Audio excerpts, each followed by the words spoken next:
शांति शांति शांति। हरिः ओम श्री गुरुभ्यो नमः। हरिः ओम। இன்றைக்கு நாம் எடுத்திருக்கக்கூடிய தலைப்பு ஜீவ விசாரம். ஆக்சுவலா இன்னைக்கு தான் நம்ம வேதாந்தத்துக்குள்ளேயே நுழையிறோம். மிக முக்கியமான ஒரு தலைப்பு ஜீவ விசாரம். ஜீவன் அப்படிங்கிறது என்ன? யாரெல்லாம் இந்த ஜகத்துல உயிரோட இருக்காங்களோ அவங்க எல்லாம் ஜீவர்கள். ஜீவர்கள் அப்படிங்கிற இந்த தத்துவத்துல பார்த்தோம்னா ரெண்டு விஷயங்கள் இருக்கு. ஒண்ணு சேதன தத்துவம், இனி ஒன்று அச்சேதன தத்துவம். இப்ப நம்மளை பாக்குறோம், நம்ம நான் அப்படின்னு சொல்லி நம்மள சொல்லிக்கிறோம். இப்படி சொல்லும் போதே நமக்குள்ள அறிவு இருக்கு அப்படிங்கிறது நமக்கு தெரியுது. நான் இந்த கட்டில் மேஜை இந்த மாதிரி ஒரு பொருள் அல்ல அப்படிங்கிறது நமக்கு தெரியுது இல்லையா? சோ நான் அறிவுடையவன். இந்த அறிவு தத்துவம் சேதன தத்துவம் அப்படின்னு சொல்லப்படுது. அச்சேதன தத்துவம் அப்படிங்கிறது என்னன்னா இந்த உடல். நம்ம கொஞ்ச தூரம் நடக்கிறேன் அப்படின்னு சொல்லி சொன்னா இந்த உடல் எங்க மூவ் ஆகுதோ அங்க நான் போனேன் அப்படின்னு சொல்லி நம்ம இப்ப நடக்கிறேன் அப்படின்னா அந்த நடக்கிறத சுட்டி காட்டி நான் அங்க போனேன் அப்படின்னு சொல்லி சொல்றோம் இல்லையா? சோ இந்த உடலையும் சேர்த்தி தான் நான் அப்படின்னு சொல்லி நம்ம சொல்லிட்டு இருக்கோம். அப்போ அறிவு தத்துவம் அப்புறம் இந்த அறிவற்ற இந்த ஜடம், இந்த உடல், இந்த ரெண்டையும் சேர்த்தி தான் நான் அப்படின்னு சொல்லி நம்ம சொல்றோம். சோ இந்த அறிவு தத்துவத்தை சேதனம் அப்படின்னும், இந்த உடல் போன்ற இந்த அறிவற்ற இந்த ஜட தத்துவம் அதை அச்சேதனம் அப்படின்னும் சொல்லப்படுது. இதுக்கு இனி ஒரு பேரும் இருக்கு, ஆத்ம தத்துவம் அனாத்ம தத்துவம் அப்படின்னு சொல்லி. இந்த ஆத்ம தத்துவம் என்பது அறிவு சொரூபம், அனாத்ம தத்துவம் என்பது ஜட சொரூபம். இப்ப நம்ம ஃபர்ஸ்ட் அனாத்ம தத்துவத்தை எடுத்து விசாரம் செய்ய போறோம். இந்த அனாத்ம தத்துவத்துக்குள்ள என்னென்னலாம் வரப்போகுது அப்படின்னா 3 சரீரங்கள் வரும். ஸ்தூல சரீரம், சூக்ஷ்ம சரீரம் மற்றும் காரண சரீரம். ஃபர்ஸ்ட் நம்ம ஸ்தூல சரீரத்தை எடுத்துக்கலாம். ஸ்தூல சரீரம் என்பது பஞ்சபூதங்களால் ஆனது. இந்த ஸ்தூல சரீரம் என்பது பஞ்சபூதங்களால் ஆனது. அதனாலதான் இந்த சரீரம் அழியும் போது இந்த பஞ்சபூதங்களுடைய கலந்தரதை நம்ம பார்க்கிறோம். இப்ப நம்முடைய இந்த உடல் இது மண்ணோட மண்ணா நிலத்தத்துவத்தோட ஐக்கியமாயிருக்கு. அதுக்கப்புறம் நம்ம உடம்புல ஹீட் இருக்கு இல்லையா, 98.4 டிகிரியோ சம்திங் இருக்கு இல்லையா, அந்த ஹீட் உஷ்ண தத்துவத்தோட அப்படியே கலந்துருது, அக்னி தத்துவத்தோட கலந்துருது. அதுக்கப்புறம் நமக்குள்ள இருக்கக்கூடிய காற்று அது வாயு தத்துவத்தோட கலந்துறது நம்ம பார்க்கிறோம். அதுக்கப்புறம் என்னது, ஆகாயம் இருக்கு. இந்த ஆகாயம்ங்கிறது நம்ம ஒரு இடத்த அடைச்சு வச்சிருந்தோம், இது என்னுடைய ரூம், இது நான் இருந்த இடம் அப்படின்னு சொல்லி சொன்னோம் இல்லையா, அந்த இடம் என்ன ஆகுது, அது ஆகாய தத்துவத்தோட கலந்துருது. இப்படி ஒவ்வொன்றும் அந்த இது பஞ்சபூதங்களால் ஆனது அப்படிங்கிறதுனால இந்த உடல் அழியும் போது அந்த பஞ்சபூதங்களுடைய கலந்துறத நம்ம பார்க்கிறோம். இது முதல் விஷயம். இனி அடுத்த விஷயம் என்ன அப்படின்னா, இந்த ஸ்தூல சரீரமானது நமக்கு எதன் அடிப்படையில் கிடைக்கிறது? ஃபர்ஸ்ட் என்ன பார்த்தோம், பஞ்சபூதங்களால் ஆனது இந்த ஸ்தூல சரீரம் அப்படின்னு பார்த்தோம். அப்படி பார்த்தா எல்லா ஸ்தூல சரீரங்களுமே இந்த பஞ்சபூதங்களால் ஆனதுதான். ஆனா இந்த ஸ்தூல சரீரத்துல எத்தனை வித்தியாசம் பார்க்கிறோம். என்னுடைய ஸ்தூல சரீரம் மாதிரியே இன்னொருத்தவங்களுடைய சரீரம் இருக்கிறது இல்லை. இப்போ ஒவ்வொருத்தவங்களுக்கும் ஒவ்வொரு விதமான சரீரம்ங்கிறது கிடைக்குது. மிருக சரீரம், பறவைகள், இப்படி எல்லாம் பார்க்கிறோம். இது சொல்லும் போது எனக்கு ஒரு கதை ஞாபகம் வருது. ஒருத்தர் பிரிட்டிஷ் காலத்துல அரசரா இருக்கார். அங்க ஒரு பிரிட்டிஷ்காரர் அடிக்கடி அந்த ராஜா கிட்ட நம்முடைய நாட்டை பத்தி ஏதாவது மட்டமா பேசுறதே அவருடைய பழக்கம். இப்படி பேசும்போது அப்படி பேசினார்னா இவரும் அதுக்கு தகுந்த பதிலடியெல்லாம் கொடுத்துருவார். ஒரு நாள் இந்த மாதிரி அவரை மீட் பண்ணி நம்ம நாட்டை பத்தி மட்டமா பேசுறதுக்கு அவர் சில விஷயங்கள் சொல்றாரு. என்ன சொல்றாருன்னா, எங்க ஊர்ல பிரிட்டிஷ்ல எல்லாம் எல்லாரும் ஒரே மாதிரி வெள்ளையா இருக்கும். அப்புறம் ஆப்பிரிக்கால பார்த்தோம் அப்படின்னா எல்லாரும் கருப்பா இருக்காங்க. அப்புறம் சைனால பார்த்தா அவங்க ஒரு மஞ்சள் கலர் மாதிரி இருக்காங்க. அவங்களும் ஒரே மாதிரி தான் இருக்காங்க. உங்க ஊர்ல தான் ஒருத்தன் வெள்ளையா இருக்கான், ஒருத்தன் கருப்பா இருக்கான், ஒருத்தன் மாநிறமா இருக்கான், நிறத்துல கூட உங்ககிட்ட ஒற்றுமையே இல்லை. இப்படி சொல்றான். இப்படி சொல்லும் போது அவர் என்ன சொல்றாருன்னா, யோசிச்சு ஒரு விஷயம் சொல்றாரு. என்னங்க பண்றது, கழுதையெல்லாம் பார்க்கறதுக்கு ஒரே மாதிரி தான் இருக்கும், குதிரை வேற வேற மாதிரி இருக்கத்தான் செய்யும் அப்படின்னு சொல்லி அவர் சொல்றாரு. இது சரீரத்தை பத்தி சொன்னீங்க, டக்குன்னு எனக்கு இது ஞாபகம் வந்தது, அதனால சொல்றேன். இப்போ கழுதைகள் பார்க்கறதுக்கு ஒரே மாதிரி இருந்தாலுமே நம்ம மேலோட்டமா பார்க்கும்போது ஒரே மாதிரி தெரியுது. ஆனா அதுலயும் வித்தியாசங்கிறது இருக்கும் இல்லையா? சோ இந்த ஸ்தூல சரீரம் என்பது ஏதேனும் ஒரு விதத்தில் வித்தியாசமாக இருக்கத்தான் செய்யுது. அந்த வித்தியாசம் எதன் அடிப்படையில் வருகிறது அப்படின்னு பார்த்தோம்னா, சாஸ்திரம் என்ன சொல்லுதுன்னா, அது நாம் செய்த பாவ புண்ணியங்களின் அடிப்படையில் நமக்கு இந்த ஸ்தூல சரீரம் என்பது கிடைக்கின்றது. எனவே நான் வந்து நல்ல ஆரோக்கியமான உடலை வந்து நான் அடைஞ்சிருக்கேன் அப்படின்னா அது நான் சம்பாதிச்சது. ஒருத்தர் வந்து நோய் நொடியோட இருக்காங்க அப்படின்னா அது அவர்களால் சம்பாதிக்கப்பட்டது. சரி, இது இரண்டாவது கருத்து. மூன்றாவது கருத்து, இந்த ஸ்தூல சரீரம் என்பது ஷட் விகாரங்களால் ஆனது, அதாவது மாறுதலுக்கு உட்பட்டது, 6 விதமான மாறுதல்களுக்கு உட்பட்டது. அந்த 6 விதமான மாறுதல்கள் என்ன அப்படின்னா, ஃபர்ஸ்ட் முதலாவது அஸ்தி. அஸ்தினா காரண ரூபமாக இருத்தல், அதாவது தாயின் வயிற்றில் கருவாக இருத்தல், இதை வந்து அஸ்தி அப்படின்னு சொல்லி சொல்றாங்க. அடுத்தது ரெண்டாவது பிறத்தல், பிறத்தலுக்கு ஜாயத்தே அப்படிங்கிறாங்க. அடுத்தது மூன்றாவது வர்த்ததே, வர்த்ததேன வளர்தல். அடுத்தது நான்காவது விபரிணமதே, விபரிணமதே அப்படிங்கிறது வந்து வளர்ச்சி அல்லது மாற்றத்தை அடைதல். அடுத்தது வளர்ச்சி நின்று மாற்றத்தை அடைதல். நம்ம வளர்ச்சி அப்படிங்கிறது வந்து வர்த்ததே, இது வந்து விபரிணமதே அப்படிங்கிறது வந்துட்டு மாறிட்டே இருக்குது இல்லையா அது. அதுக்கப்புறம் வந்து அபக்ஷியதை ஐந்தாவது, அது வந்து தேய்ந்து கொண்டே வருது. அடுத்தது ஆறாவது வினஸ்யதி, வினஸ்யதி அப்படிங்கிறது வந்து மரணம், பஞ்சபூதங்களோட கலந்துறது. சோ இது மூன்றாவது அம்சம். ஃபர்ஸ்ட் நம்ம என்ன பார்த்தோம், இந்த ஸ்தூல சரீரம் என்பது பஞ்சபூதங்களால் ஆனது. இரண்டாவது என்ன பார்த்தோம், இது எதன் அடிப்படையில் நமக்கு கிடைக்குது அப்படின்னா பாவ புண்ணியங்களின் அடிப்படையில்.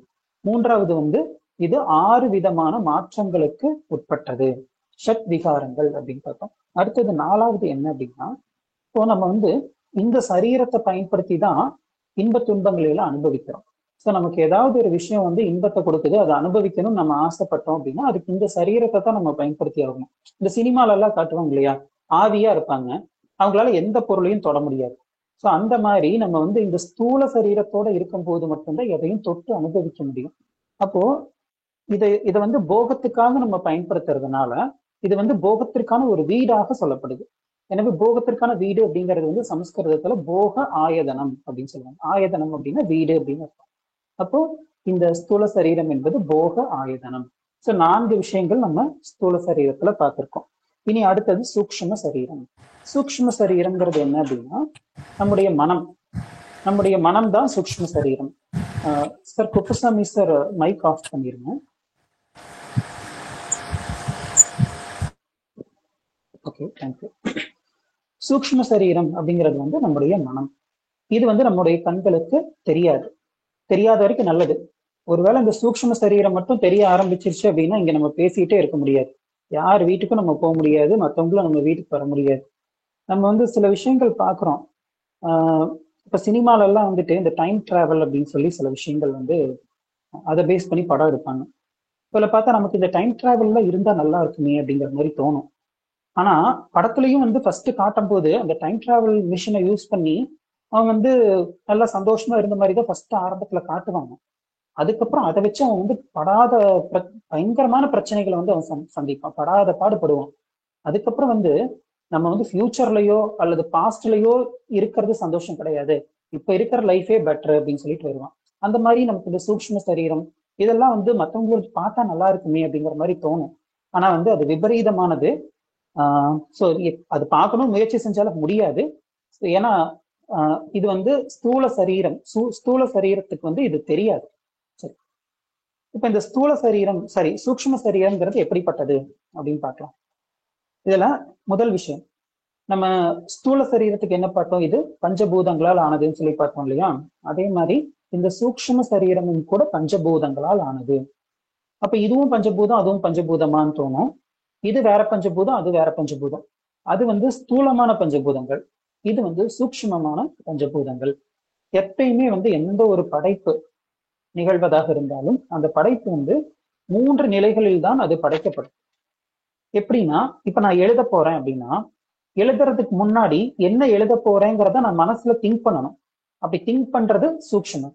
அதுக்கப்புறமா சூக்ஷ்மமா நான் திங்க் பண்ணதுக்கு அப்புறம் மட்டும்தான் ஸ்தூலமா என்னால வெளிப்படுத்த முடியும்.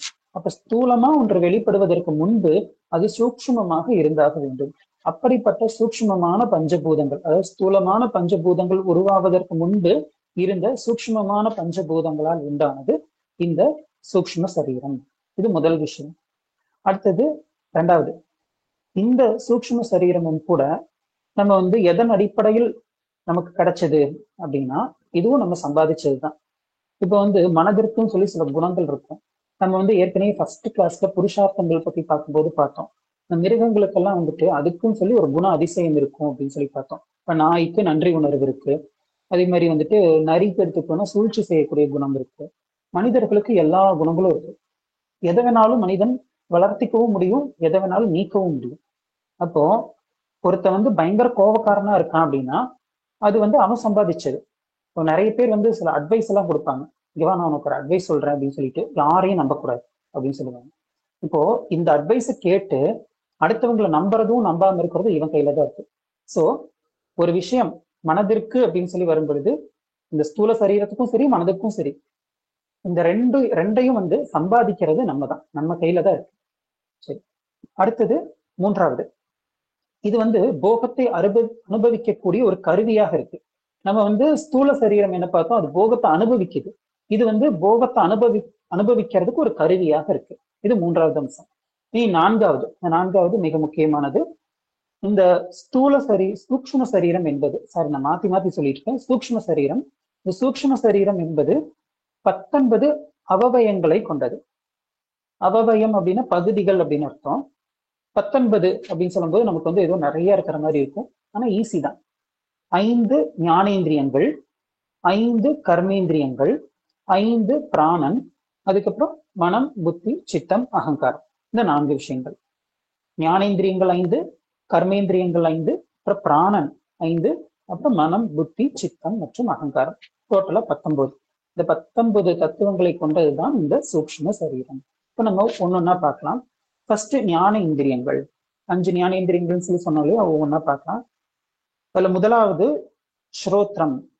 ஸ்ரோத்ரம் அப்படின்னா கேட்கும் சக்தி, அதாவது காது. இந்த காது வந்து நமக்கு ஸ்தூலமா இருக்கு.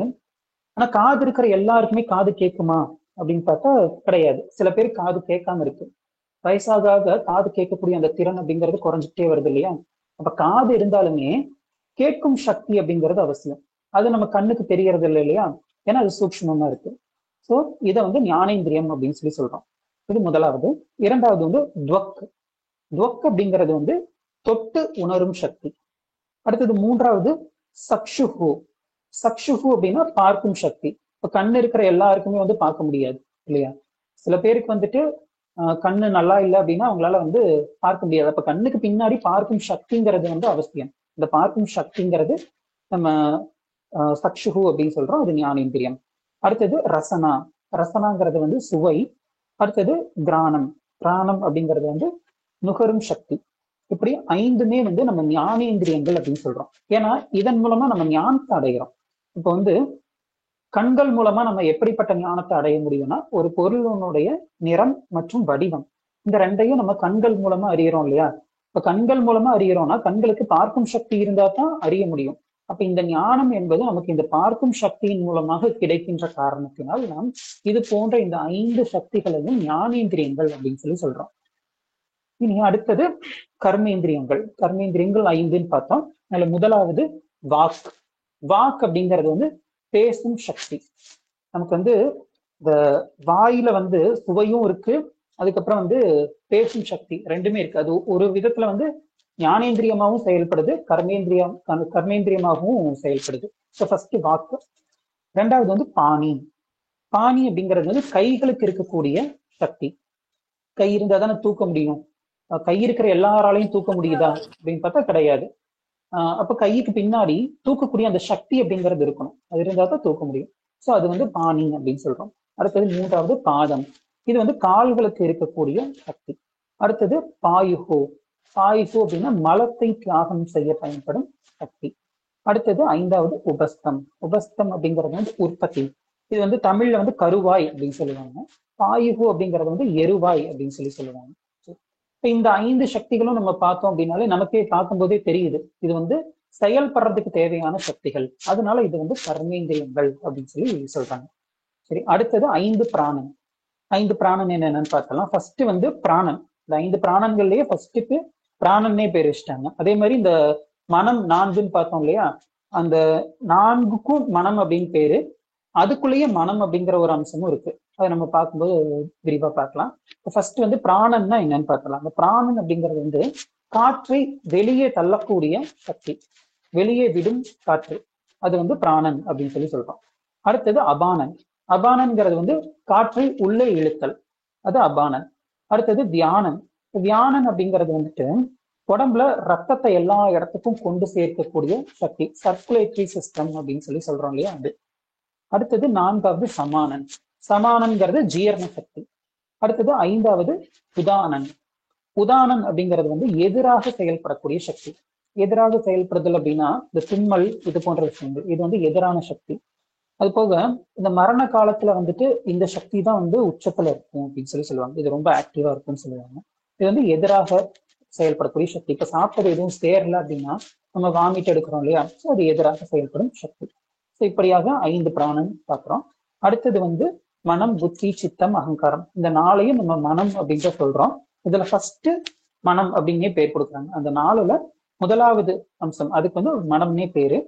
அது வந்து என்ன அப்படின்னா, எந்த ஒன்று சிந்திக்குமோ, எந்த ஒன்று சங்கல்பம் செய்யுமோ, அதை வந்து மனம் அப்படின்னு சொல்றோம். அடுத்தது 2வது புத்தி. புத்தி அப்படிங்கிறது வந்து நிச்சயம் செய்யக்கூடியது. எது வந்து நிச்சயம் செய்கிறதோ அந்த அம்சத்திற்கு புத்தி என்று பெயர். அடுத்தது சித்தம். சித்தம் அப்படிங்கிறது வந்துட்டு நாசமாகாத எண்ணங்கள். அதிலிருந்து நமக்கு ஏதாவது எண்ணங்கள் வந்துச்சு அப்படின்னா அதை சித்தம் அப்படின்னு சொல்றோம். அடுத்தது அகங்காரம். அகங்காரம் என்பது நான் என்ற எண்ணத்திற்கு எது காரணமாக இருக்கிறதோ அது அகங்காரம். இதோட நம்ம வந்து சூக்ஷ்ம சரீரத்தை பத்தி, சூக்ஷ்ம சரீரம் பத்தின விசாரத்தை நம்ம நிறைவு செய்யறோம். அடுத்தது காரண சரீரம். காரண சரீரம், இதுல வந்து 3 விஷயங்கள் இருக்கு காரண சரீரத்துல. முதலாவது, எந்த ஒன்று இந்த ஸ்தூல மற்றும் சூக்ஷ்ம சரீரங்களுக்கு காரணமாக இருக்கிறதோ அதைத்தான் நம்ம காரண சரீரம் அப்படின்னு சொல்றோம். இந்த காரண சரீரம் அப்படிங்கிறது வந்துட்டு பொதுவா வந்து காரணமாக இருக்கக்கூடிய ஒன்று. அது வந்து விகாரம் இல்லாமத்தான் இருக்கும். இதை நம்ம புரிஞ்சுக்கிறதாக இருந்தா எப்படி புரிஞ்சுக்கலாம்னா, இப்ப வந்து ஒரு மரம் இருக்கு. அந்த மரத்துக்கு எது காரணம் அப்படின்னு பார்த்தா விதை தான் காரணம். இந்த விதை வந்து நம்ம அந்த விதையை எடுத்துக்கிட்டு விதையினுடைய இந்த பகுதி தான் வந்து கிளையாக ஆகும், இந்த பகுதி தான் இலையாக மாறும், இந்த பகுதி தான் வந்துட்டு தண்டா மாறும், இப்படி எல்லாம் நம்ம சொல்ல முடியுமா? சொல்லவே முடியாது இல்லையா? அப்போ இந்த காரண அம்சம் எதுவோ அந்த காரண அம்சம் வந்து உறுப்புகள் அற்றதாகத்தான் இருக்கும். எனவே எது வந்து உறுப்புகளோட இருக்கோ அதை நம்ம விகாரம் அப்படின்னு சொல்லுவோம். அப்ப இந்த காரண அம்சம்ங்கிறது விகாரமற்று இருக்கும். அதனால இது வந்து நிர்விகார ரூபக அப்படின்னு சொல்லப்படுது. முதலாவது அம்சம் வந்து என்னன்னு பார்த்தோம், எந்த ஒன்று ஸ்தூல மற்றும் சூக்ஷ்ம சரீரங்களுக்கு காரணமாக இருக்கிறதோ அது காரண சரீரம் அப்படின்னு பார்த்தோம். இரண்டாவது, இது நிர்விகல்ப ரூபம், நிர்விகார ரூபம் அப்படின்னு சொல்லலாம், விகல்ப ரூபம் அப்படின்னு சொல்லலாம். சரி, இதனால வந்து இதை வந்து நம்மளால புரிஞ்சுக்க முடியாது. ஏன்னா ஸ்தூல சூக்ஷ்ம சரீரத்துலதான் காலம்ங்கிறதே இருக்கும். நம்ம வந்து கனவு காண்றோம், கனவுல ஒரு உலகம் இருக்கும், அங்கேயும் டைம் ஸ்பேஸ் இதெல்லாம் இருக்கு இல்லையா? அதே மாதிரி நம்ம இந்த நனவு உலகத்துல வாழ்ந்துட்டு இருக்கோம். இந்த உலகத்திலயும் டைம் ஸ்பேஸ் எல்லாம் இருக்கு. இங்க இருக்கக்கூடிய உலகம் வேற, கனவுல இருக்கக்கூடிய உலகம் வேற. அதே மாதிரி இங்க இருக்கக்கூடிய டைம் வேற, அங்க இருக்கக்கூடிய டைம் வேற. நம்ம இங்க வந்து 10 நிமிஷம் கனவு கண்டிருப்போம். ஆனா வந்து கனவு இப்ப ரொம்ப நேரம், ஒரு 2 மணி நேரம், 2-3 நாள் இருந்த மாதிரி கூட இருக்கும். அப்போ டைம்ங்கிறது இங்கேயும் அங்கேயும் மாறுபடுது இல்லையா? ஆனா டைம்ங்கிறது வந்து சூக்ஷ்மத்திலயும் இருக்கு. அப்போ சூக்ஷ்மத்திலையும் ஸ்தூலத்திலையும் தான் டைம்ங்கிறதே இருக்கு. இந்த காரணம் அப்படின்னு சொல்லி வரும்போது அங்க டைம்ங்கிறதே கிடையாது. அப்ப டைம்ங்கிறதே கிடையாது அப்படின்னா அது வந்து அனாதி அப்படின்னு சொல்றோம். இப்ப அனாதி அப்படின்னு சொல்றதுனாலயே இது வந்து எப்படிப்பட்டதுன்னு சொல்லி நம்ம சொல்லவே முடியாது. அனிர்வச்சனீயம், இது வார்த்தைகளால விவரிக்க முடியாது. ஏன்னா எப்ப தோன்றியது அப்படிங்கிறதே நம்ம சொல்ல முடியாது. எப்ப தோன்றியதுங்கிறதே வந்துட்டு எதை பேஸ் பண்ணி இருக்கு? இந்த ஸ்தூல மற்றும் சூக்ஷ்ம சரீரத்தை பேஸ் பண்ணி இருக்கு. இது அதற்கும் காரணமாக இருக்கக்கூடியது. ஒருவேளை நம்ம வந்து இது எப்போ தோன்றியதுன்னு சொல்லி கேட்டா அது வந்து எதுக்கு சமம் அப்படின்னா, காலம் என்பது எப்போது தோன்றியதுன்னு கேட்கறதுக்கு சமம். காலம் எப்போது தோன்றியதுங்கிறது வந்து அது கேள்வியே கிடையாது. அது கேள்வியே சரியானது கிடையாது. அந்த மாதிரி இந்த காரண சரீரம் எப்போது தோன்றியது அப்படிங்கிறது வந்து சரியான கேள்வியே கிடையாது. ஸோ இதை எப்படி புரிஞ்சுக்கணும் அப்படின்னா, இதை நம்மளால புரிஞ்சுக்கவே முடியாதுன்னு புரிஞ்சுக்கணும். அதனால வந்து எனக்கு புரியல அப்படின்னு சொல்லக்கூடாது. இது புரியல அப்படின்னா அதனுடைய அம்சம் அப்படிதான். இதுல வந்து நம்மளுடைய குறை எதுவும் கிடையாது. அது அப்படி இருக்கு. இதுல நம்மளுடைய தோஷம் எதுவும் கிடையாது. அதனுடைய அம்சம் அப்படிப்பட்டதாக இருக்கு. சோ நம்ம 3 விஷயங்கள் இதுல வந்து புரிஞ்சுக்கணும். முதலாவது, எந்த ஒன்று ஸ்தூல மற்றும் சூக்ஷ்ம சரீரங்களுக்கு காரணமாக இருக்கிறதோ அது காரண சரீரம். இரண்டாவது, இது நிர்விகல்ப ரூபக. மூன்றாவது, இது அனாதி. இப்படி புரிஞ்சுக்கணும். ஓகே. அடுத்தது, இந்த 3 சரீரங்களையே சாஸ்திரம் என்ன பண்ணுது அப்படின்னா 5ஆக பிரித்து பஞ்ச கோஷம் என்று அறிமுகப்படுத்துகிறது. கோஷம் அப்படிங்கிறதுக்கு மறைத்தல் என்று பொருள். இந்த பஞ்ச கோஷங்கள் மூலமாக நமக்கு வந்து ஆத்மா மறைக்கப்படுகிறது. அது எப்படி அப்படிங்கிறத நம்ம பார்க்கலாம். இப்போ ஃபர்ஸ்ட் பஞ்ச கோஷங்கள் அப்படிங்கிறது என்னென்னு பார்த்துடலாம். ஃபர்ஸ்ட் அன்னமய கோஷம், இரண்டாவது பிராணமய கோஷக, மூன்றாவது மனோமய கோஷக, நான்காவது விஞ்ஞானமய கோஷக, ஐந்தாவது ஆனந்தமய கோஷக. இப்ப இதுல வந்து முதலாவது அன்னமய கோஷம் அப்படின்னு பாக்குறோம். இந்த அன்னமய கோஷம் என்பது ஸ்தூல சரீரத்தோட சம்பந்தப்பட்டது. சோ நம்முடைய அபிமானம் என்பது இந்த ஸ்தூல சரீரத்தில் இருக்கும் பொழுது நம்முடைய கவனமானது சிதறடிக்கப்படுகிறது. நம்ம வந்து 5 இடங்களில் நம்முடைய ஆத்மாவானது, நம்முடைய ஆத்மாங்கிறத விட நம்முடைய கவனமானது சிதறடிக்கப்பட்டு நம்முடைய அந்த உண்மையான சொரூபமான அந்த ஆத்மா அது வந்து மறைக்கப்படுகிறது. அதுல முதலாவதாக இருக்கக்கூடியது வந்து அன்னமய கோஷம். இந்த உடல் மீது இருக்கக்கூடிய பற்றுனால இந்த ஆத்மா வந்து மறைக்கப்படுறத நம்ம அன்னமய கோஷம் அப்படின்னு சொல்றோம். அடுத்த 3 விஷயங்கள் பிராணமய கோஷம், மனோமய கோஷம், விஞ்ஞானமய கோஷம். இந்த 3மே வந்து சூக்ஷ்ம சரீரத்தோட சம்பந்தப்பட்டது. இதுல வந்து இந்த பிராணமய கோஷம் அப்படிங்கிறது வந்து என்ன அப்படின்னா 5 பிராண மற்றும் 5 கர்மேந்திரியங்கள் இதெல்லாம் சேர்ந்து இருக்கிறது தான் வந்து பிராணமய கோஷம். அடுத்தது மனோமய கோஷம். மனோமய கோஷம்ங்கிறது வந்து மனம், அதுக்கப்புறம் ஞானேந்திரியங்கள், 5 ஞானேந்திரியங்கள் பிளஸ் மனம், இதோட இருக்கக்கூடியது மனோமய கோஷம். அடுத்தது விஞ்ஞானமய கோஷம். விஞ்ஞானமய கோஷம்ங்கிறது வந்துட்டு புத்தி பிளஸ் 5 ஞானேந்திரியங்கள் அதோட சேர்ந்து இருக்கக்கூடியது விஞ்ஞானமய கோஷம். இப்ப இதை பத்தி நம்ம தனித்தனியா மறுபடியும் பார்க்கத்தான் போறோம். இப்போதைக்கு தெரிஞ்சு வச்சுக்கோங்க. பிராணமய கோஷம்ங்கிறது வந்து 5 பிராணன் பிளஸ் 5 கர்மேந்திரியங்கள். மனோமய கோஷம்ங்கிறது வந்து அந்த மனம், புத்தி, சித்தம், அகங்காரம் பார்த்தோம் இல்லையா, அதுல மனம் பிளஸ் 5 ஞானேந்திரியங்கள். அடுத்தது விஞ்ஞானமய கோஷம். விஞ்ஞானமய கோஷம்ங்கிறது புத்தி பிளஸ் 5 ஞானேந்திரியங்கள். சோ மனோமய கோஷம், விஞ்ஞானமய கோஷம் இந்த ரெண்டுலயும் வந்து ஞானேந்திரியங்கள் வருது. மனோமய கோஷத்துல மனம் வந்துருது, விஞ்ஞானமய கோஷத்துல புத்திங்கிறது வந்துருது. பிராணமய கோஷத்துல வந்து கர்மேந்திரியங்கள் அப்புறம் பிராணன் இந்த 2 விஷயங்கள் வருது. அதுல ஞானேந்திரியங்கள் வரல. சரி, அடுத்தது வந்து ஆனந்தமய கோஷம். இந்த ஆனந்தமய கோஷம் அப்படிங்கிறது வந்து காரண சரீரத்தோட சம்பந்தப்பட்டது. சரி, இது வந்து எப்படி நம்மள வந்து இந்த ஆத்மாவை பார்க்க விடாம மறைக்குது, ஆத்மாவை அறிய விடாம நம்முடைய கவனமானது சிதறடிக்கப்படுகிறது. இந்த சிதறடிக்கப்படுகிறதுங்கிற வார்த்தை வந்து எனக்கு சிதறது என்னன்னு தெரியல. சரி, இப்ப இதுல வந்து இந்த 5 விஷயங்கள் எப்படி வந்து அந்த நம்முடைய கவனத்தை மறைக்குது அப்படின்னு பார்க்கலாம். அன்னமய கோஷம் இது வந்து ஸ்தூல சரீரம் சம்பந்தப்பட்டதுன்னு பார்த்தோம் இல்லையா. இதுல வந்து உடலுக்கு அதிகமான முக்கியத்துவம் நம்ம எப்பெல்லாம் கொடுக்குறோமோ அப்பெல்லாம் நம்முடைய கவனமானது ஆத்மாவிலிருந்து திசை திருப்பப்படுகிறது அப்படிங்கிறத நம்ம புரிஞ்சுக்கணும். நம்ம ஒன்னொன்னா அப்படியே வந்து நம்மளுடைய அபிமானத்தை விட்டுட்டே வரணும். அது அன்னமய கோஷத்துல இருந்து ஆரம்பிக்கணும். அடுத்தது இரண்டாவது பிராணமய கோஷம். பிராணமய கோஷங்கிறது வந்து உணவு சம்பந்தப்பட்டது. ரொம்ப அதிகமா வந்து நம்ம சாப்பிட்றதுலயே கான்சென்ட்ரேட் பண்ணிட்டு இருந்தோம்னா நம்ம வந்து பிராணமய கோஷத்துல இருக்கோம் அப்படின்னு அர்த்தம். அதே மாதிரி ஃபிட்னஸ் அப்படின்னு சொல்லி அதுலயே அதிகமான கவனத்தை செலுத்திட்டு இருந்தோம்னா நிறைய பேர் லைஃபே ஃபிட்னஸ் அப்படின்னு சொல்லி இருப்பாங்க. அந்த மாதிரி இருந்தா அவங்க வந்து பிராணமய கோஷத்துல அவங்களுடைய அபிமானத்தை அதிகமா வச்சிருப்பாங்க அப்படின்னு அர்த்தம். அடுத்தது வந்துட்டு மனோமய கோஷம். இந்த மனோமய கோஷம் அப்படிங்கிறது வந்து உணர்வுகளுக்காக இயங்குறது, அன்புக்கு இயங்குறது, இந்த மாதிரி ஏதாவது உணர்வுக்கு இயங்குனாங்க அப்படின்னா அது மனோமய கோஷத்துல இருக்காங்க அப்படின்னு புரிஞ்சுக்கணும். அடுத்தது விஞ்ஞானமய கோஷம். விஞ்ஞானமய கோஷங்கிறது வந்துட்டு அறிவில் இருக்கக்கூடிய கர்வம். நான் வந்து எனக்கு இவ்வளவு தெரியும் பாருங்க. பரணி பேக்கேஜிங் சார் வந்து மைக் ஆஃப் பண்ணுங்க.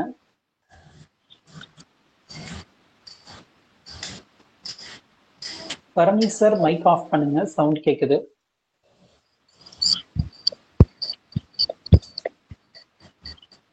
சார் பரணி சார், ஸ்ரீ பரணி பேக்கேஜிங்னு சொல்லி இருக்கு, மைக் ஆஃப் பண்ணுங்க. ஓகே, அவர் கேட்கல போல. நம்ம அடுத்தது பார்க்கலாம். அடுத்தது வந்து ஆனந்தமயம். இந்த ஆனந்தமயம்ங்கிறது வந்துட்டு எப்பயுமே அமைதியாவே இருக்கிறதுக்கு விரும்பினாங்க அப்படின்னா ஆனந்தமய கோஷத்துல இருக்காங்கன்னு அர்த்தம். அதாவது அமைதியாவே இருக்க விரும்புறது அப்படிங்கிறது வந்து இந்த தியானத்துல வந்து சில உயர் நிலைகளுக்கு எல்லாம் போய் அதுலயே வந்து ஒரு சுகம் கண்டு பழகியிருப்பாங்க.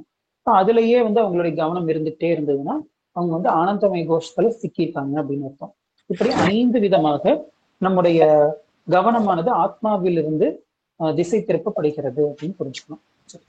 அடுத்தது வந்து இந்த சரீரத்தினுடைய 3 விதமான அனுபவங்கள், அதை பத்தி பார்க்கலாம். 3 விதமான அனுபவங்கள் வந்து ஜாக்கிரத், ஸ்வப்னம், சுஷுப்தி அப்படின்னு சொல்லப்படுது. ஜாக்கிரத் அப்படிங்கிறது வந்து நம்ம இப்ப இருக்கக்கூடிய அந்த நனவு நிலை, விழிப்பு நிலை. அடுத்தது ஸ்வப்னம். ஸ்வப்னம் அப்படிங்கிறது வந்து கனவு. அடுத்தது சுஷுப்திகி. சுஷுப்திகி அப்படிங்கிறது வந்து உறக்கம். இதுல வந்து நம்முடைய அபிமானமானது இந்த ஸ்தூல சரீரத்தில் இருக்கும்போது நம்ம வந்து விழிப்பு நிலையில இருப்போம்.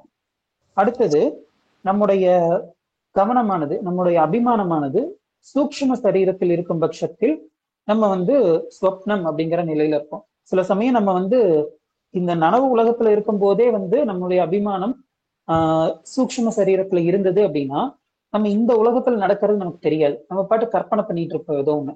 இந்த கற்பனையிலேயே நம்ம வந்து அப்படியே அதுலயே ஆழ்ந்து போயிட்டோம் அப்படின்னா நமக்கு இங்க சுத்தி என்ன நடக்குதுன்னு தெரியாது. சோ நம்முடைய அபிமானமானது அந்த சமயத்துல வந்து சூக்ஷ்ம சரீரத்துல இருக்குங்கிறத புரிஞ்சுக்கணும். அது கனவுதான், பகல் கனவுனாலும் கனவுதான். அடுத்தது சுசுப்திகி. நம்முடைய அபிமானம் என்பது இந்த காரண சரீரத்தில் இருந்தால் அதை நாம் சுசுப்தி அப்படின்னு சொல்லி சொல்றோம். இப்படியாக இந்த அனாத்ம தத்துவ விசாரமானது நிறைவடைகிறது. இனி ஆத்ம தத்துவ விசாரத்திற்குள் நுழைவோம். ஆத்ம தத்துவம். ஆத்ம தத்துவம் அப்படிங்கிறது வந்து அறிவு தத்துவம் அப்படின்னு சொல்லி பார்த்தோம். இப்ப அறிவு தத்துவம் அப்படின்னு சொல்லும் போது எதையாவது ஒண்ணு அறியணும் இல்லையா? எதையுமே அறியாம இருந்தா அதை நம்ம அறிவு தத்துவம் சொல்லி சொல்ல முடியாது. இப்ப எதையோ ஒண்ணு அறியணும். இப்ப இது எதை அறியுது அப்படின்னா, நம்ம அனாத்ம தத்துவத்துல பார்த்தோம் இல்லையா, 3 சரீரங்கள். அந்த 3 சரீரங்களையும் இந்த ஆத்மாவானது அறிகின்றது. இந்த 3 சரீரங்களை அறிகிறதுனால இந்த 3 பிரபஞ்சத்தையும் இந்த ஆத்மாவானது அறிகின்றது அப்படின்னு பார்க்கிறோம். அப்போ இதை அறிகின்ற காரணத்தினால் இதை நாம் திருக் சொரூபம், திருக் என்றால் காண்பவன் என்று பொருள். எனவே இந்த ஆத்மா என்பது திருக் சொரூபம் என்று கூறுகிறோம். சோ ஃபர்ஸ்ட் தத்துவம், ஆத்ம தத்துவத்துல நம்ம ஃபர்ஸ்ட் பாக்குறது என்ன? ஆத்மா திருக், அனாத்மா திருஷ்யம். திருஷ்யம்னா காணப்படும் பொருள். ஆத்மா திருக், அனாத்மா திருஷ்யம். இதை நம்ம முதலாவதாக புரிஞ்சுக்கணும். இனி இரண்டாவது வந்து என்ன அப்படின்னா, இப்ப வந்து நம்ம ஆத்ம தத்துவம், அனாத்ம தத்துவம், இந்த ரெண்டுல இந்த அனாத்ம தத்துவம் இருக்கு இல்லையா, இந்த ஸ்தூல மற்றும் சூக்ஷ்ம சரீரம், இது வந்து மாறிட்டே இருக்கா இல்ல மாறாம இருக்கா அப்படின்னு பார்த்தா நிச்சயமா மாறிட்டே இருக்கு அப்படிங்கறத நம்ம பாக்குறோம்.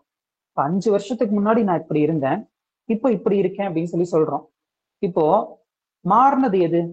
என்னுடைய ஸ்தூல மற்றும் சூக்ஷ்ம சரீரங்கள் தான் மாறி இருக்கு. ஆனா நான் மாறாம இருந்தேன் இல்லையா? இப்போ ஒருவேளை நானே மாறி இருந்தேன் அப்படின்னா மாறினதை என்னால சொல்ல முடியாது, ஏன்னா நான் மாறிட்டேனே இப்போ. அப்போ மாறாம இருந்தா தான் இதுக்கு முன்னாடி நான் இப்படி இருந்தேன், இப்ப இப்படி இருக்கேன் அப்படிங்கறது அறிய முடியும். அப்ப மாறக்கூடியது எது? இந்த ஸ்தூல மற்றும் சூக்ஷ்ம சரீரங்கள் தான் மாறிட்டு இருக்கு. அப்ப அதுக்கு காரணமாக இருக்கக்கூடிய இந்த அதை பார்த்து கொண்டிருக்கக்கூடிய திருக் சுரூபமாக இருக்கக்கூடிய இந்த ஆத்மாவானது மாறுவது கிடையாது. ஏன்னா மாற்றத்தை பார்ப்பவன் மாறாதவனாக இருக்க வேண்டும், அதுதான் தத்துவம். எனவே ஆத்மா மாறாமல் இருக்கின்ற காரணத்தினால், ஏற்கனவே பார்த்த எதெல்லாம் மாறுதோ அது விகாரம் அப்படின்னு சொல்லி பார்த்தோம். அது வந்து சவிகாரம் அப்படின்னு சொல்லுவாங்க. எதெல்லாம் மாறிட்டே இருக்கோ அது சவிகாரம், எதெல்லாம் மாறாம இருக்கோ அது வந்து நிர்விகாரம் அப்படின்னு சொல்லுவாங்க. அப்ப ஆத்மாவானது நிர்விகார சொரூபக, ஏன்னா அது மாறுவது கிடையாது. சோ ஃபர்ஸ்ட் நம்ம என்ன பார்த்தோம்? ஆத்மா திருக், அனாத்மா திருஷ்யம் அப்படின்னு சொல்லி பார்த்தோம். ரெண்டாவது வந்துட்டு நிர்விகார சொரூபம். ஃபர்ஸ்ட் திருக் சொரூபம், இரண்டாவது நிர்விகார சொரூபம். அடுத்தது மூன்றாவது, இப்போ ஒரு பொருள் அழியுது அப்படின்னா அது வந்து திடீர்னு அழிஞ்சிடாது. எப்ப அழியும் அப்படின்னா கொஞ்சம் கொஞ்சமா அது மாறிட்டே இருக்கும். இப்போ ஒரு கட்டடம் இருக்கு, அந்த கட்டடம் இடிஞ்சு விழுந்து அது அழிஞ்சிருச்சுன்னு வச்சுக்கலாம். அது இன்னைக்கு கட்டினாங்க இன்னைக்கே அழிஞ்சிருச்சு அப்படின்னு இல்லை, அது கொஞ்சம் கொஞ்சமா அதனுடைய சக்தி இழந்துட்டே வரும். அப்போ சக்தி இழக்குதுன்னா என்ன அர்த்தம்? இந்த மாற்றம் நடந்துட்டு இருக்குன்னு அர்த்தம். அப்ப எந்த ஒன்று மாறிக்கொண்டே இருக்கின்றதோ மாறக்கூடியது நிச்சயம் நாசத்தை சந்திக்கும். அப்ப மாறாதது எதுவோ அது என்றைக்கும் அழியாது. அப்ப இந்த ஆத்மா என்பது என்றைக்கும் இருந்து கொண்டே இருக்கும், இது அனாதி. இப்ப அனாதின்னு சொல்லும் போது காரண சரீரம் கூட அனாதி அப்படின்னு சொல்லி நம்ம பார்த்தோம். அப்ப இந்த அனாதிக்கும் இந்த அனாதிக்கும் என்ன வித்தியாசம் அப்படின்னா, இந்த அனாதி எப்பயும் இருப்பதனால் இது அனாதி. ஆத்மா என்பது எப்போதும் இருந்து கொண்டே இருக்கிறது, அதனால அனாதி. ஆனா காரண சரீரம் என்பது அது உண்மையிலே கிடையாது, அதனால அது அனாதி. அப்ப இது ரெண்டுக்கும் வித்தியாசம் இருக்கு. இந்த அனாதியை அந்த அனாதி கூட நம்ம மேட்ச் பண்ணி தப்பா புரிஞ்சுக்க கூடாது. அப்ப ரெண்டும் ஒண்ணுதான் அப்படின்னு சொல்லி புரிஞ்சுக்க கூடாது. அது என்றைக்கும் இல்ல. இப்ப எனக்கு பிரெஞ்சு தெரியாது, பிரெஞ்சு எப்ப இருந்து தெரியாது அப்படின்னு கேட்டா அதுக்கு ஆரம்பம்ங்கிறது தொடக்கம்ங்கிறதே கிடையாது. அப்ப இதுவும் ஒரு விதத்துல அனாதிதான். அந்த மாதிரியான ஒன்றுதான் வந்து இது இந்த காரண சரீரம்ங்கிறது. ஆனா இது வந்து என்றைக்குமே இருந்துட்டே இருக்கும், அதனால இது அனாதி. அப்ப என்ன இதுல இருந்து தெரியுது? இந்த ஆத்மா வந்து மாற்றம் அடைவதே கிடையாது, இது மாறாமல் இருக்கின்ற காரணத்தினால் இதற்கு அழிவு என்பது கிடையாது. அப்ப நான் ஆத்மா அப்படின்னா நான் அழியக்கூடியவனா அழிவற்றவனா அப்படின்னா நான் நிச்சயம் அழிவற்றவன். ஏன்னா நான் எல்லாத்தையும் பார்த்துட்டு இருக்கேன், மாற்றங்களை பார்த்து கொண்டிருக்கிறேன். நான் மாறாமல் மாற்றங்களை பார்த்து கொண்டிருக்கிறேன். நான் மாறாதவன் என்பதனால் நான் அழியாதவன். எனவே ஆத்மா என்பது சத் சொரூபம். சோ ஃபர்ஸ்ட் என்ன பார்த்தோம்? திருக் சொரூபம் அப்படின்னு பார்த்தோம். ரெண்டாவது நிர்விகார சொரூபம் அப்படின்னு சொல்லி பார்த்தோம். மூன்றாவது சத் சொரூபம் அப்படின்னு பார்த்தோம். இந்த மூன்று விஷயங்களையும் நல்லா ஞாபகம் வச்சுக்கணும். ஏன்னா இது ஞாபகம் வச்சுக்கிட்டாதான் வந்துட்டு அடுத்து நம்ம பார்க்க போற ஈஸ்வர விசாரத்துல இதே மாதிரி ஒரு தத்துவம் வரும். அதுக்கப்புறம் ஜீவ ஈஸ்வர சம்பந்தம் என்னன்னு பார்க்க போறோம். அப்ப எனக்கு இது தெரியலன்னு சொல்லிட்டு நிக்க கூடாது. இது தெரிஞ்சிருந்தா தான் ரெண்டையும் சம்மந்தப்படுத்த முடியும். ஒண்ணு மட்டும் தெரிஞ்சுட்டு இன்னொன்னு தெரியாம விட்டுட்டோம் அப்படின்னு சம்மந்தப்படுத்துறதுக்கு இங்க ரெண்டு இருந்தா தானே சம்மந்தப்படுத்த முடியும். சோ இதை வந்து நல்லா ஞாபகம் வச்சுக்கணும், இல்லைன்னா இம்போசிஷன் கொடுத்துருவேன். மூன்று விஷயங்கள் நல்லா ஞாபகம் வச்சுக்கணும். ஆத்மா திருக் ஸ்வரூபம், ரெண்டாவது நிர்விகார ஸ்வரூபம், மூன்றாவது சத் ஸ்வரூபம். இந்த மூன்று விஷயங்கள் தெளிவா ஞாபகம் வச்சுக்கணும். அது ரொம்ப கஷ்டமும் கிடையாது. திருக் அப்படின்னா பார்ப்பவன், இதை 1000 தடவை கேட்டிருப்பீங்க, அதனால ஈஸியா ஞாபகம் இருக்கும். திருக் என்பது பார்ப்பவன், எந்த ஒன்று பார்க்கிறதோ அது திருக்கு. அடுத்தது நிர்விகாரம், நிர்விகாரம்னா மாறுதல் அடையாம இருக்கக்கூடியது. அடுத்தது சத்ஸ்வரூபம், சத்ஸ்வரூபம் அப்படின்னா என்றைக்குமே இருந்து கொண்டிருக்கக்கூடியது. அப்ப இந்த மூன்று விஷயங்கள் மறக்கவே கூடாது. சரி, இப்ப இதோட வந்துட்டு நம்ம ஆத்ம விசாரத்தை வந்து நிறைவு செய்யறோம். இப்போ சில விஷயங்கள் மட்டும் பார்த்துட்டு நம்ம இன்றைய வகுப்பு வந்து நிறைவு செய்யலாம். இப்போ வந்து ஆத்மா பற்றிய குழப்பங்கள் நம்ம சமுதாயத்துல வந்து நம்ம பார்க்கிறோம். ஏன் இது மாதிரியான குழப்பங்கள் அப்படின்னா ஒவ்வொருத்தங்க ஒவ்வொரு மாதிரி சொல்றதை நம்ம பார்க்கிறோம். ஒருத்தங்க வந்து ஆத்மா வந்து ஒண்ணுதான் அப்படின்னு சொல்றாங்க, நம்ம வந்து அப்படிதான் சொல்றோம், இருக்கிறது ஒரு ஆத்மா தான் அப்படின்னு சொல்லி பாக்குறோம். அதனாலதான் நம்ம அனாத்ம தத்துவத்தை பார்த்துட்டு அதுக்கப்புறமா ஆத்ம தத்துவத்தை பாக்குறோம். ஏன் அனாத்ம தத்துவத்தை பார்த்துட்டு பாக்குறோம் அப்படின்னா இப்ப ஆத்மாங்கிறது ஒண்ணுதான். நம்ம வந்து அந்த ஒன்னை வந்து புரிய வைக்கிறதுக்கு இது ஒண்ணுதான் அப்படின்னு தான் சொல்லி ஆகணும், வேற வழி இல்லை. அப்போ அனாத்ம தத்துவத்தை சுட்டி காட்டி இது மாதிரி இது கிடையாது அப்படின்னு சொல்லும் போதுதான் வந்து ஆத்ம தத்துவமானது அங்க வந்து நம்ம கிளியரா சொல்லித்தர முடியும். இல்லைன்னா வெறும் ஆத்ம தத்துவத்தை மட்டும் சொல்றதா இருந்தா வந்துட்டு அது ஒண்ணுதான் இருக்கு அப்படின்னு தான் சொல்ல முடியும், வேற எப்படி சொல்ல முடியும்? அப்ப இது வந்து இது மாதிரி கிடையாது அப்படின்னு சொல்லி அனாத்மாவை பத்தி நம்ம சொல்ல வேண்டியது இருக்கு. அதனாலதான் அனாத்மாவை பத்தி நம்ம முதல்ல பார்த்துட்டு அதுக்கப்புறமா ஆத்மாவை பத்தி பாக்குறோம். இப்ப ஆத்ம தத்துவம் பத்தி பார்த்தோம் அப்படின்னா ஒவ்வொருத்தங்க ஒவ்வொன்னு சொல்றதை நம்ம பாக்குறோம். சில பேர் வந்து இந்த உடம்பு எப்படி வந்து வளர்ந்துட்டே இருக்கோ அந்த மாதிரி ஆத்மாங்கிறது வந்துட்டு வளர்ந்துட்டே இருக்கு அப்படின்னு சொல்லி எல்லாம் சொல்றாங்க. அப்புறம் வந்து ஒரு சில பேர் வந்து என்ன சொல்றாங்கன்னா இந்த ஆத்மாக்குன்னு சொல்லி ஒரு இடம் இருக்கு, அந்த இடத்துக்கு வந்துட்டு செத்ததுக்கு அப்புறம் அவங்க போயிடுவாங்க, இந்த உடம்புக்குள்ள இருக்கக்கூடிய ஒரு அம்சம் தான் ஆத்மா அப்படிங்கிறாங்க. சில பேர் மனம் தான் ஆத்மா அப்படின்னு சொல்றாங்க. இப்படி வந்து அநேக ஆத்மவாதம் அப்படிங்கிறது வந்து அந்த அநேக ஆத்மவாதம்ங்கிறது கூட வந்து அதுல கூட வந்துட்டு ஒரே கருத்து யாரும் சொல்றது இல்லை, அதுலயே 1008 கருத்துக்கள் இருக்கு. சோ இப்படி வந்து பலவிதமான கருத்துக்கள் இந்த ஆத்மா சம்பந்தமா நம்ம பார்த்துட்டு இருக்கோம். ஏன் இந்த மாதிரியான தத்துவங்கள் இந்த மாதிரியான கருத்துக்கள் வருது அப்படின்னா இப்ப நம்ம ஏற்கனவே பார்த்த இந்த அனாத்ம தத்துவம் இருக்கு இல்லையா, இந்த அனாத்ம தத்துவமும் இந்த ஆத்ம தத்துவமும் ரெண்டுமே வந்து ஒன்னா சேர்ந்த மாதிரி நமக்கு தெரியுது. அப்படி தெரியறதுனால நமக்கு இந்த மாதிரியான குழப்பங்கள் நிலவுது. சரி, அடுத்தது வந்து இந்த ஆத்மாவிற்கும் அனாத்மாவிற்கும் என்ன சம்பந்தம், இதை பார்த்துட்டு நம்ம இன்றைய வகுப்பை நிறைவு செய்யலாம். ஆத்மாவுக்கும் அனாத்மாவுக்கும் என்ன சம்பந்தம் அப்படின்னா இப்போ ஒரு ஸ்படிகம் இருக்கு, இந்த ஸ்படிகத்துக்கு பின்னாடி ஒரு சிவப்பு கலர்ல ஒரு பூ இருக்குன்னு வச்சுக்கலாம். இப்போ நம்ம வந்து அந்த ஸ்படிகத்தை பார்க்கும்போது நமக்கு அந்த ஸ்படிகமும் ஏதோ சிவப்பு கலர்ல இருக்கிற மாதிரி தெரியும் இல்லையா? நமக்கு எப்படி இந்த ஆத்மா என்பது இது வந்து நிர்விகாரம் அப்படின்னு சொல்லி பார்த்தாச்சு. ஆனா இந்த சரீரத்தை பார்த்தோம்னா அது வந்து விகாரத்துடன் கூடியது, ஸ்தூல சூக்ஷ்ம சரீரத்துடன் கூடியது. நமக்கு இந்த பூ வந்து எப்படி பின்னாடி இருக்கோ அந்த மாதிரி இந்த ஸ்தூல சூக்ஷ்ம சரீரங்கள்ல பின்னாடி இருக்கு. அதனால இதனுடைய தர்மங்கள் ஆத்மாவுடைய தர்மம் மாதிரி நமக்கு தெரியுது. ஓகேவா? இப்போ இந்த மலர் சிவப்பு கலர் பூ பார்த்தோம் இல்லையா, இந்த சிவப்பு கலர் பூனாலதான் வந்து இந்த ஸ்படிகம் சிவப்பு கலர்ல தெரியுது. அதனால இந்த சிவப்பு கலர் பூவை வந்து என்ன பண்ணலாம் அப்படின்னா அதை வந்து நம்ம எரிச்சிடலாமா அழிச்சிடலாமா இப்படி எல்லாம் வந்து சிந்திக்க வேண்டியது தேவையில்லை. ஏன் அப்படின்னா நம்ம புரிஞ்சுக்கிட்டோம்னா போதும். ஏன்னா அந்த ஸ்படிகம் பாதிக்கப்பட்டாதானே நம்ம ஏதாச்சும் பண்ணணும் அந்த பூவை. அது எந்த விதத்திலையும் பாதிக்கப்படலை. அது வந்து எப்பயும் போலதான் இருக்கு. நமக்கு பின்னாடி இப்படி தெரியுது, அறிவுல புரிஞ்சுக்கிட்டோம்னா போதும். அந்த மாதிரி சூக்ஷ்ம காரண சரீரங்கள் அல்ல, நான் ஆத்மா என்பதை புரிந்து கொண்டாலே நமக்கு போதுமானது. நம்ம வந்து அதுக்குன்னு சொல்லி அனாத்மாவை வந்து நீ கிடையாது, அது இருந்துட்டே இருந்தாலும் எனக்கு எந்த பிரச்சனையும் இல்லை. இதுக்கு வந்து ஒரு உதாரணம் பார்க்கலாம். இப்ப வந்து கண்ணாடி முன்னாடி நான் உட்கார்ந்துருக்கேன் அப்படின்னு வச்சுக்கலாம். இப்ப எனக்கு சாப்பாடு கொண்டு வர்றதுக்கு யாராச்சும் வர்றாங்க. இப்ப அவங்க கிட்ட நான் வந்து ஆஹ் ஒரு பிளேட் கொண்டு வாங்கன்னு தான் நான் சொல்லுவேன். அவங்க கிட்ட ஏதோ கண்ணாடி முன்னாடி ஒருத்தர் இருக்காருங்க, அவருக்கும் சேர்த்தி கொண்டு வாங்கன்னு சொல்லி சொல்லுவோமா? அப்படி சொல்ல மாட்டோம். அப்போ இது வந்து என்னுடைய பிரதிபலிப்பு. இது இருந்தாலும் இல்லாட்டி எனக்கு எந்த யூஸும் கிடையாது. அந்த மாதிரி இந்த அனாத்ம தத்துவம் என்பது அது இருக்கிறதுனால அது இல்லாம போறதுனாலையும் ஆத்மாவானது எந்த விதத்திலும் பாதிப்படைய போவது கிடையாது. எனவே அறிவில் புரிந்து கொண்டால் போதும். இதுதான் ஆத்ம அனாத்ம விவேகம் என்று பிரசித்தமாக அழைக்கப்படுகிறது. இத்துடன் இன்றைய விசாரத்தை நாம் நிறைவு செய்வோம். இனி அடுத்தடுத்த வகுப்புகள்ல நம்ம வந்து ஈஸ்வர விசாரம் பார்க்க போறோம். ஈஸ்வர விசாரம் பார்த்துட்டு இந்த ஜீவ விசாரத்துக்கும் ஈஸ்வர விசாரத்துக்கும் இருக்கக்கூடிய சம்பந்தம் அதை வந்து பார்க்க போறோம். இந்த சம்பந்தம் பார்த்து இதனால் இந்த வாரத்தோட நம்ம இந்த வகுப்பை நிறைவு செய்திருக்கோம். இன்றைய வகுப்பை நாம் இத்துடன் நிறைவு செய்து கொள்வோம். ஓம் பூர்ணமிதம் பூர்ணாத் பூர்ணமுதச்யதே பூர்ணஸ்ய பூர்ணமாதாய பூர்ணமேவாவசிஷ்யதே. ஓம் சாந்தி சாந்தி சாந்தி. ஹரி ஓம். ஸ்ரீ குருப்யோ நமः. ஹரி ஓம்.